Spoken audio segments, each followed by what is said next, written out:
ये बीमारी जो है सर जन्म से होता है या बाद में भी हो सकती है जो मिर्गी है? मिर्गी जन्म के पहले दिन से भी हो सकता है, जीवन में कभी भी हो सकता है। ये रिसर्च से पता किया गया है कि 26 लोग में से प्रति 1 लोग को मिर्गी होता है। और ये जो ग्लोबल हेल्थ में खर्चा होता है, जो वर्ल्ड वाइड हेल्थ में खर्चा होता है, उसका 1% जाता है मिर्गी के खर्चा में, जो WHO का रिपोर्ट है। और यूजुअली जो छोटे बच्चों को मिर्गी होता है, वो 1000 में से 5 बच्चों को मिर्गी होता है, जो छोटे स्कूल गोइंग बच्चों में। अच्छा, जैसे दौरा आता है मिर्गी का, तो तुरंत क्या करना चाहिए और क्या नहीं करना चाहिए? जब मिर्गी आता है किसी को भी, अगर आसपास में कोई है, तुरंत उसके जेबड़ा को ऊपर उठाना है। हाथ की जितने भी जॉइंट है, पैर की जितने भी जॉइंट है, उसको पकड़ लेना है और कोशिश करना है उसके जीभ को दांत में दबने ना दिया जाए। किसी भी प्रकार की जो अंधविश्वास है कि जूता सूंघा देना, चप्पल सूंघा देना, पानी पिला देना, ऐसा कतई नहीं करना है। क्योंकि पानी पिलाएंगे तो झटका में पानी फेफड़े के अंदर चला जाएगा, तो फिर उसको एस्पिरेशन निमोनिया होने का चांस रहेगा।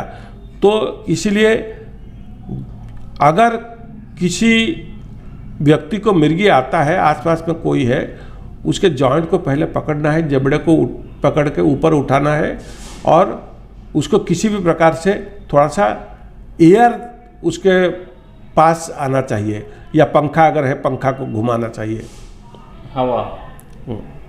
अच्छा, मिर्गी के जो मरीज हैं उनको किन चीज़ें से बचना चाहिए, जैसे तेज रोशनी है, तनाव है या नींद की कमी? किसी भी व्यक्ति को जब मिर्गी आता है, सबसे पहले उसको डॉक्टर से सलाह करना है, मिर्गी के दवाइयों की उपयोग करना है, जिसको हम AED बोलते हैं। AED मतलब एंटी एपिलेप्टिक ड्रग्स। तो एंटी एपिलेप्टिक ड्रग में बहुत प्रकार की ड्रग्स आता है, दवाई आता है। उसमें पहले तो हम कोशिश करते हैं मिर्गी का सीवियरिटी कितना है, मतलब कितने इंटेंसिटी में मिर्गी आता है। और मिर्गी जिसको आता है उसका उम्र कितना है, तो उम्र के हिसाब से, बॉडी वेट के हिसाब से और मिर्गी की इंटेंसिटी के हिसाब से हम लोग दवाई का डोज को कैलकुलेट करके उतना दवाई देते हैं। लेकिन एंटी एपिलेप्टिक ड्रग्स लेना बहुत ज़रूरी है। पहले तो हम 1 दवाई या 2 दवाई देते हैं, उसमें भी फिर एकदम से हाई डोज में शुरुआत से दवाई नहीं देते हैं, पहले एवरेज डोज से चालू करते हैं, उसके बाद डोज को टाइट्रेट करते हैं, मतलब डोज को धीरे धीरे हम बढ़ाते हैं। फिर मान लीजिए 2 दवाई मैक्सिमम डोज में देने के बाद भी कंट्रोल नहीं हो रहा है मरीज को मिर्गी, तीसरा दवाई हम ऐड करते हैं। और दूसरी चीज़ ये है कि मिर्गी के मरीजों को परहेज कुछ करना है। परहेज में सबसे पहला परहेज ये है कि नशा नहीं करना है, किसी भी प्रकार की नशा नहीं करना है, क्योंकि नशा करने से ब्रेन में स्टिमुलस ज़्यादा जाता है, ब्रेन में बिजली की करंट ज़्यादा निकलता है। तो एक तो मिर्गी की बीमारी में ऑलरेडी बिजली की करंट ब्रेन में ज़्यादा निकलता है, नशा करने से वो और डबल हो जाएगा, तो ज़्यादा मिर्गी आने का संभावना रहेगा।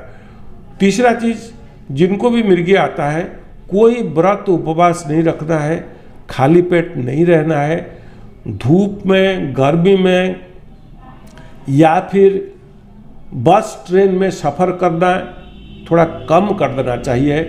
रात को किसी भी हालत में जागना नहीं है और तेज रोशनी, फटफटाती हुई रोशनी, तेज आवाज़ से बचें और डॉक्टर के सलाह नियमित लें।